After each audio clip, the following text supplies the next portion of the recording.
Super speciality hospital और college, इसके उद्घाटन के साथ साथ आज यहाँ पर गौ माता की सेवा गौशाला का भी एक प्रकल्प प्रारंभ हुआ है।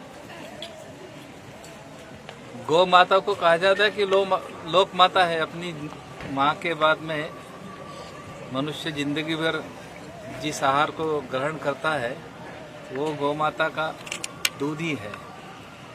और भारतीय परंपरा संस्कृति में इसको बहुत ही पवित्र माना जाता है। तो मुझे ऐसा लगता है कि गौ माता का आशीर्वाद होने से और सभी काम और उसके जो भी समस्याओं का समाधान होता है। इसलिए जहाँ पर गौ माता के पैर गिरते हैं वहाँ पर असफलता नहीं मिलती और सभी प्रकार की बाधाएं भी दूर होती है। इसलिए मुझे ऐसा लगता है कि ये बहुत ही अच्छा काम आपने किया है कि गौ माता का संरक्षण, संवर्धन और गौवंश का एक अच्छा प्रकल्प यहाँ पर खड़ा हो रहा है।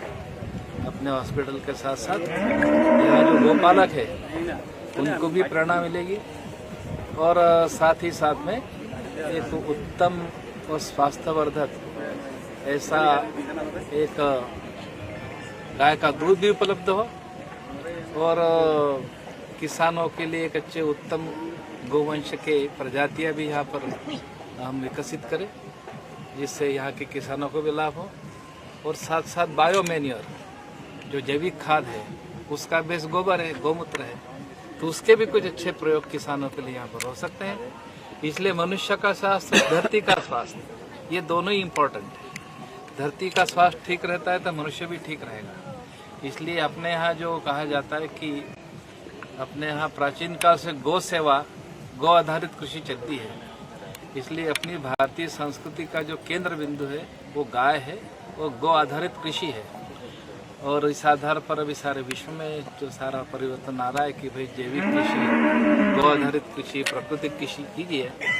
तो हमारे यहाँ के जो CEO सर ने ये एक अच्छा काम चालू किया है। मुझे ऐसा लगता है कि गौ माता का आशीर्वाद भी मिलेगा और भगवान का भी आशीर्वाद मिलेगा और अपना ये जो प्रकल्प है, ये जो मेडिकल कॉलेज हॉस्पिटल है, ये आगे चल करके एक अच्छा प्रतिष्ठित और प्रतिष्ठान के रूप में स्थापित होगा। इतना ही कहना चाहता हूँ। सभी को नमस्कार। सर, आपका नेम? उल्लास कुलकर्णी। आप क्या है? मैं गुवाहाटी में रहता हूँ। राष्ट्रीय स्वयंसेवक संघ का मैं हमारी जो राष्ट्रीय कार्यकारी है उसका सदस्य, नेशनल जो हमारी काउंसिल है उसका मेंबर।